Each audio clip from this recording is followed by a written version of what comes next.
afternoon. Welcome back to another fine, cloudy, sometimes partly cloudy day here in eastern North Carolina.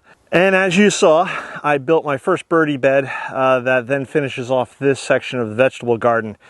And if you've been following along, you'll know I have 5 of the 8-in-1 raised birdies metal beds here, and I have 2 round beds just off camera, I believe.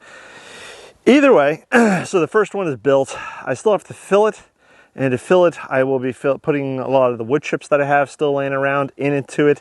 And I may even put in some grass clippings from when I mow the lawn, and maybe some vines that are dying back elsewhere in the vegetable garden. All of this goes in. It all rots down. It acts as filler. So then I'll fill it with the 6 to 8 inches of Daddy Pete's raised bed mix. And I'll try to bring it as close as I can to the top. And then what will happen, of course, over the course of the winter and throughout next year is all those wood chips and whatnot that I put into it, they all rot down. And then you put a little more raised bed mix in. Just like this raised bed, you can see how it has sunken down about 6 inches or so, and it'll continue to sink down a bit more as the wood chips beneath it rot.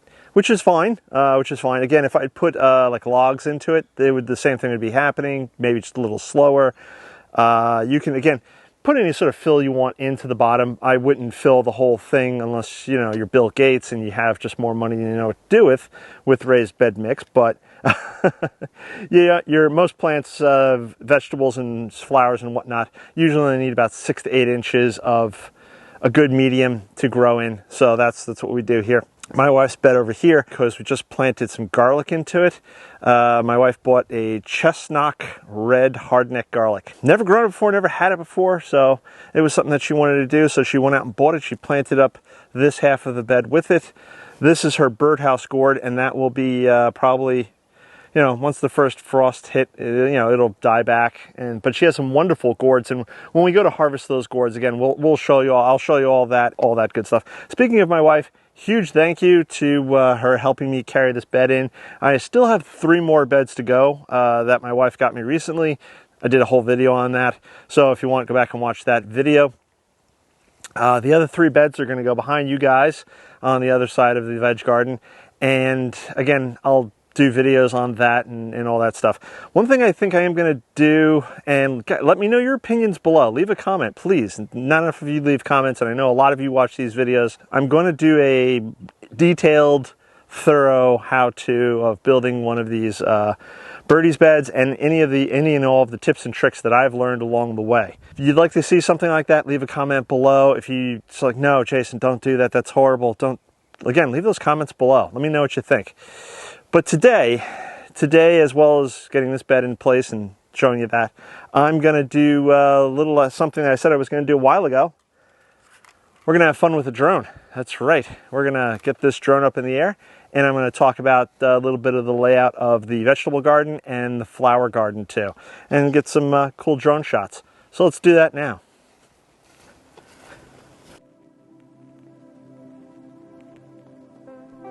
Okay, so hopefully you can see me, and hopefully this records correctly. Back here is the new bed. As you can see, it's empty. And if we come up, here's the birdhouse gourd, and then the bed with radishes, and then 2 circular beds. And this is all next to the driveway. And obviously you can see the greenhouse over here, and then the potting bench. Now let's look at the other side.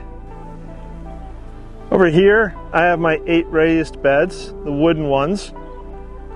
And of course, these 2 up here, they'll turn around and be replaced with the birdie beds first. This pile of junk here will go away. And as I stated before, and as I mentioned before, all of this area where the black tarp is, and all this right up to the fence, will become one big in-ground bed. Same thing with the grass area here. This will all again get turned into an in-ground bed. Here I'm standing at the entrance to the flower garden.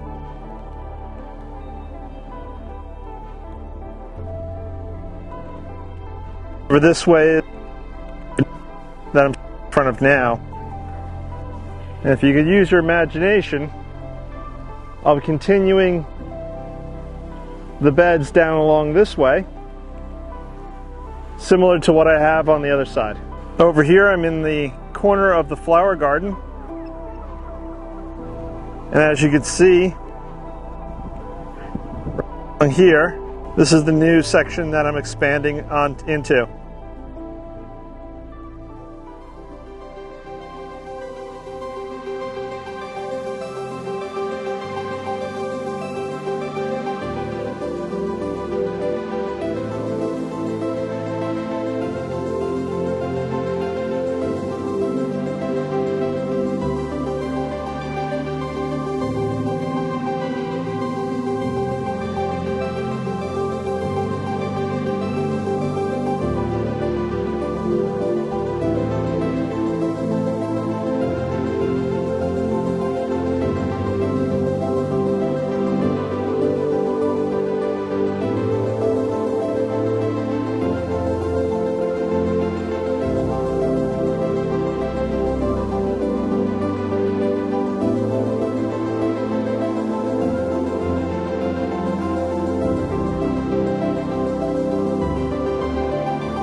That's going to be it for today.